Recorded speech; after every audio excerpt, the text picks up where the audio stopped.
Welcome to Ladies Who Question. We have a grab bag of stuff and some interesting information, some local information, and then something that'll warm your heart a little bit. Oh, also an RIP. Let's jump in with the news of the day, and that is the latest wrinkle in what looks like might be dissolving or going away, maybe, the Baldoni versus Lively, or Lively versus Baldoni, whichever one you want to, take, because there are two lawsuits. Right.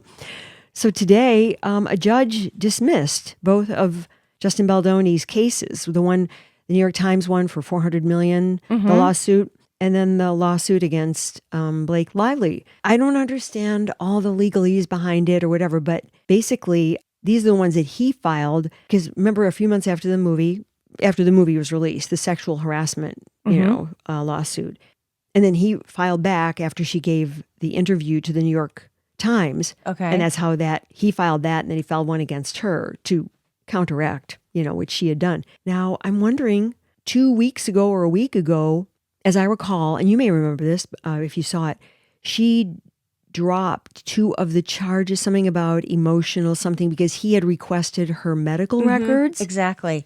Okay, bring in your therapy records, your psychiatrist evaluation, and then she got scared. Yeah. Well, I don't want to show that because maybe there is no record of that. Right. And boy, a lot would be exposed. A lot of things she probably doesn't want exposed. So were just a few things dropped on her case, or was her case? No, her case is still going. It was strong. Just 2 of the, I guess you'd say, charges in there. And what was, I forget, they were mostly like about the medical records and her emotional damage. Yeah, something like that. So I'm thinking maybe this is just going to slowly dissolve and go away. And it's kind of like, do we really want to wait for another year for this to be tried? I mean, everyone's tired. Everybody's reputation is being damaged. Right. And I'd say beyond repair, but, in Hollywood terms, everybody gets a comeback, even the most despicable of people. So anyway, that was just the latest thing. I thought that was interesting today. Yeah. I didn't know that his cases got dropped. So a judge can say, no, he doesn't have a valid case. Yeah, that's what I didn't understand. And it was it's a countersuit. Like, it doesn't seem fair to do that. Because it was based upon what she had said. So the New York Times one said they're only reporting what she said. Okay. So they said, well, that one isn't going to fly because they just reported on what she said. And then for some reason, they dismissed the other one against her because it wasn't, I don't know, defamatory enough. I don't know. I just kind of got the headlines and I thought it was interesting, and we've talked about this ad nauseum, but I just wanted to present the latest wrinkle because we did follow it, that's right? True. And it's not over yet. Nope. So anyway, we got to do a local shout out. Oh, yeah. I watched the Tonys last night because I love the theater. Oh.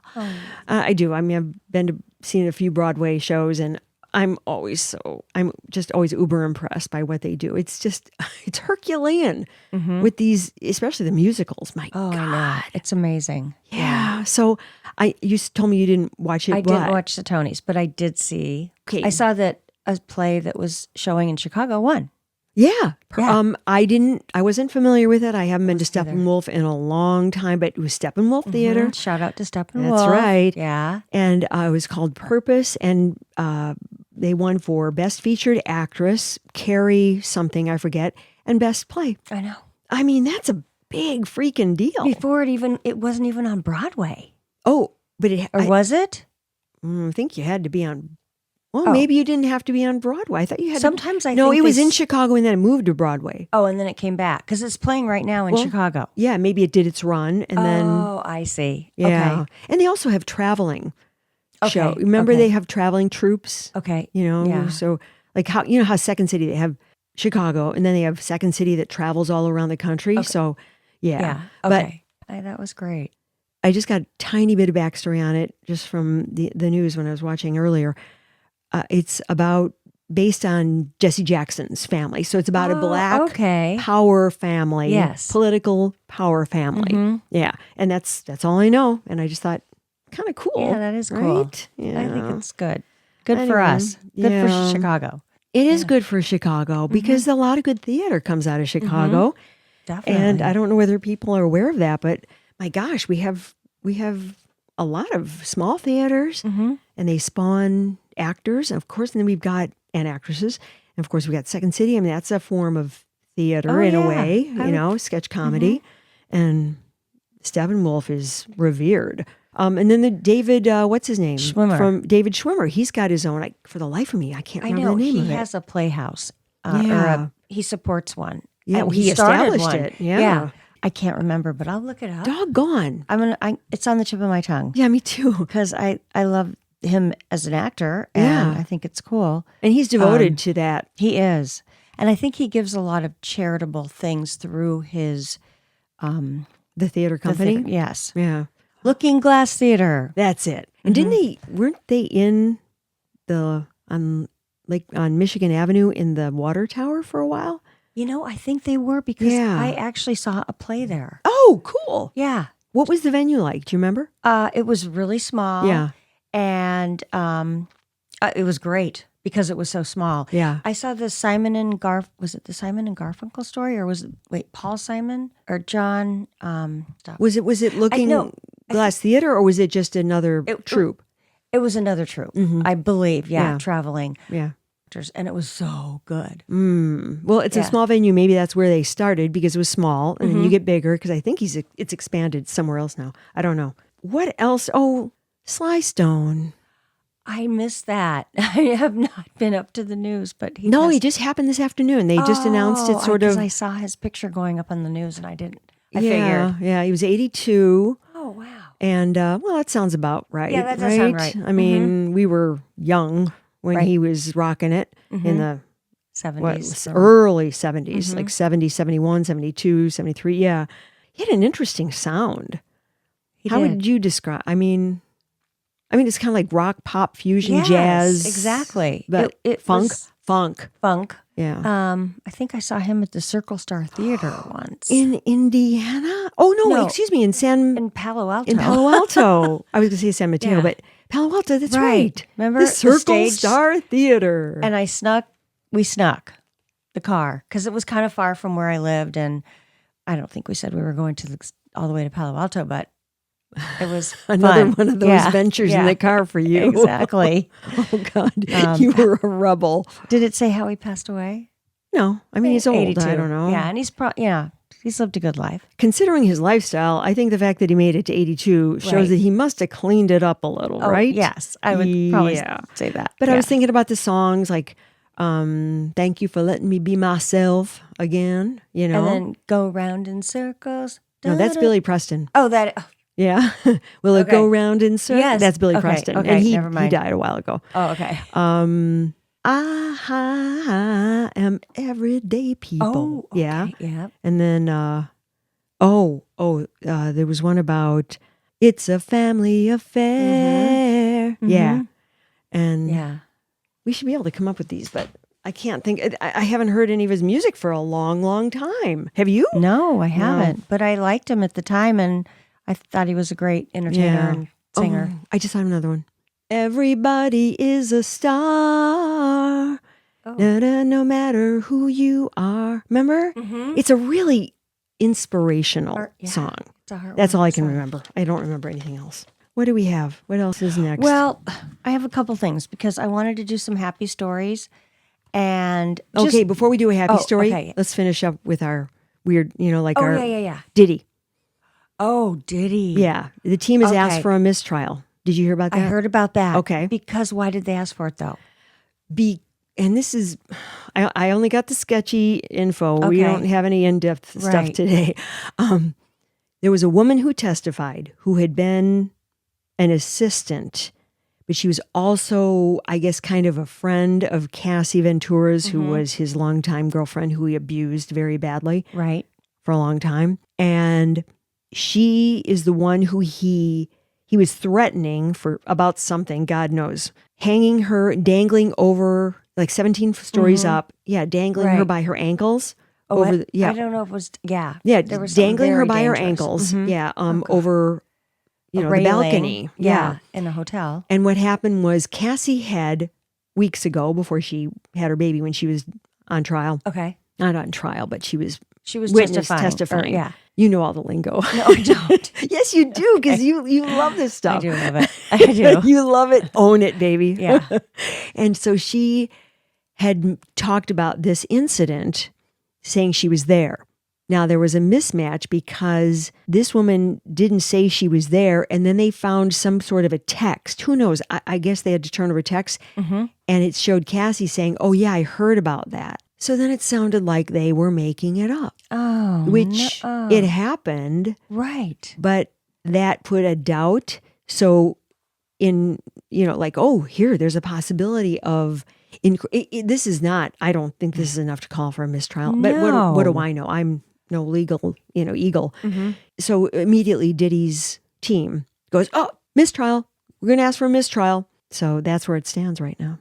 But couldn't that be used, all that information just be part of evidence, not evidence, or an unclear story, so the jury would decide at the end? Like, that would be a notation that they would take back to the jury room when they come up with the verdict. Yeah, I would. Versus, to me, that doesn't sound like no. I think they're grasping at straws. But this trial isn't about abuse and violence.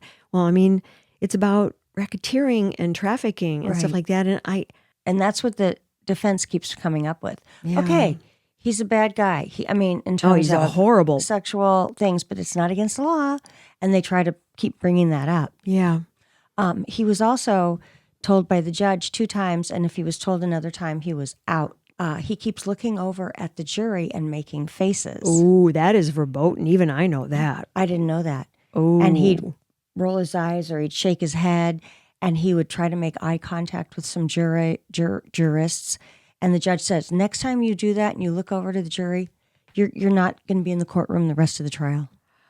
Okay. How come he started doing that when he wasn't doing that before? I think this just started, it happened last week, and it was 2 times in 1 week. And wow. I just wonder why he all of a sudden started doing that. Boy, he should know. He's so full of himself. Oh, he's a despicable human being. Yeah.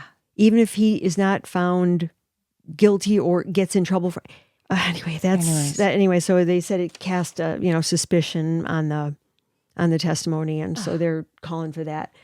And that's that. Okay, now what is your delightful happy news? Well, I just have some interesting tidbits of unusual happenings. Or not really unusual happenings, but just kind of some fun ideas. And this is all coming from the Good News Network. Again, GNN. I love that. I told you that I worked for them, or something like decades and decades ago. They were trying to launch it, and they just quite couldn't. And I was a stringer, a reporter for them. Oh, really? Yeah. Oh, well, that must have been a fun job. Well, yeah. I mean, it didn't pay well, but I was just kind of like, well, this could be good news. Anyway, it was short lived, but anyhow, and then my career sort of blew up, so I was like, well, I don't have time for this now. I need to do good news. Well, no, I mean, it wasn't that. It was just I didn't have time. I'm waking up at 4:00 in the morning. I'm sorry. No. And I was, to squeeze a couple other extra stories in elsewhere. Yeah. So tell me what you've got. Well, these are just kind of interesting ideas. In England and Wales, at prisons, they have the prisoners plant orchards, and they teach them a lot about how to growing food, and then they use all the food that they plant for the food that they serve in the prison. Wow. It just seems like the simplest, dumbest idea ever. Why don't they do that here? Do they? Maybe they do at the low security prisons? I don't know. Every time I see a prison, because I watch a lot of news stories about prisons and so forth, I don't see, it's just that prison yard. Yeah. Or they could even do greenhouses. But they're teaching them about agriculture, growing their own fruits and vegetables, and also using them in the prison to eat. So I was like, that doesn't seem genius, but it's a great idea. It's a capital idea. It could get them very excited about a lot of things. Mm-hmm. And learn the value of nature and feeling productive, feeling useful, a new skill, a life skill, really. Right. It's a great idea. I mean, I don't know. It'd be cool to know if we have any programs like that. We have a lot of low and medium security prisons where they could do things like that. Mm-hmm. Well, I don't know about medium, but low security. I really, I don't know enough about the prison system. There is a lot. And there's a lot of people that are in there for like a drug charge. Yeah, It right. wasn't a murder. It wasn't a robbery. It wasn't a rape. Yeah. But like drug charges. And to me, let's get them rehabilitated. Get them rehabilitated. Get them out. Yeah. Like then. What's the other Okay, thing? the other story is, well, wait, hold on. Well, What? NASA is trying to figure out how to imagine and plant greenhouses on the moon. And I'm like, wait a minute, time out. Greenhouses on the moon, multi-decade process of growing plants on the moon. Okay, what I don't understand is I know that costs gazillions of dollars. And I know they want to do research. But I just feel like there's so much more stuff they could do with that money. But I think it's kind of far-fetched as well because of all the oxygen and... It doesn't seem practical, does it? No. I That's don't think- exactly what... Yeah, you We've nailed got it. a lot of you-know-what shiitake going on around Right, here. right. Okay? Yeah. And we could use that money in about, I don't know, 150 different ways than that. That and, frankly, I'm sorry, the whole Mars thing, give me a Yes. freaking break. It's like- Let's focus on keeping the Earth well. Well, not even keeping it. Let's get it healthy Let's again. Let's fix get it it. well. Let's figure out how to be sustainable here, Right, now. Healthy exactly. practices. And let's get our people healthy. Let's start focusing on how we're going to deal with, what's it called? AGI or something like that. When AI leapfrogs and becomes cognitive, thinking for us. Right, I just right. read, we're going to talk about this in our next podcast, but I just Okay. read this, I subscribe to this newsletter. It's a philosophy newsletter, approaches things philosophically, and was talking about that. And we'll talk about that next time. But we need to probably pump up our resources in those areas so humans can learn to live here on Earth. Exactly. Right? I completely agree. The garbage. Yeah. I can't, don't get me started. Don't get either of us started. Right. I know. But I like the thought, the idea of what you're talking about. Well, this is one thing I thought we would follow up on from last week. Oh, good. Last week, as whoever listened, thank you very much. And it was a little. We talked about AI and where it's going and how fast it's going, and we were just really frustrated because there's no. We want to save the human. So Lisa, you said go human, right? Mm-hmm. Save humanity, go humans. That's kind of our new byline. Reach out to others in a human way so humanoids and robots can't get in between us. And I just want everybody to, I had a whole other thing on acts of kindness that we'll talk about another day, but it's things like that we still need. We need connection. We need touch, feel, socialization with real people. And I never want to see that go away, but it's sad to say that we're seeing it every day. Yeah, little by little, because it's so insidious. So we have to make sure that we do all the little things, the niceties, being polite, being kind, acts of kindness, Acts of kindness. or just being, God, hold a door for someone. Right. Stop trying to get ahead of somebody at the stop light or stop sign, like it's my turn. Right. I started to do that today when I was driving through this one particular town where they are, in my mind, notoriously rude. And I went, okay, don't go to your more base part of your personality. Right. So I thought, no, I'm not going to do it. I'm just going to, yes.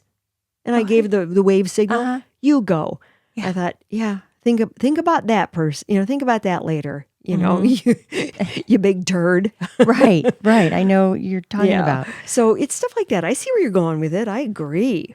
So we just have to keep in touch with all those human connections, conversations, and contact that is just to get us through this AI thing. Prepare us, yeah. And just, I like where you're going with it. Okay, that's it for today. Thank you for listening, and we always welcome your comments. Please hit like and give us a follow and subscribe. That would be awesome. And always, you can leave us a comment. Yeah. Follow us on Instagram and send us an email. Yep. Okay. Thank you so much. Bye. Bye. Thanks, Harvey. Ladies Who Question is executive produced and edited by me, Lisa Dominique, and also executive produced by Holly Caulfield. Holly also does most of our research, and Claire Caulfield is in charge of technical assistance and social media. Music, My Lionheart. Sketch music by Florian Manx and Matthew Anderson. Thanks for listening. Please subscribe, follow, rate, and review Ladies Who Question on Apple Podcasts or wherever you get your podcasts. Send your thoughts to ladieswhoquestion@gmail.com. Follow us on Facebook, YouTube, Instagram, Threads, and our website, ladieswhoquestion.com. All content discussed on Ladies Who Question are the opinions of Lisa Dominique and Holly Caulfield and should not be construed as advice of any kind. By listening to this podcast, you agree not to use this podcast as advice of any personal or medical issue for yourself or others. This disclaimer also applies to guests or contributors to the podcast.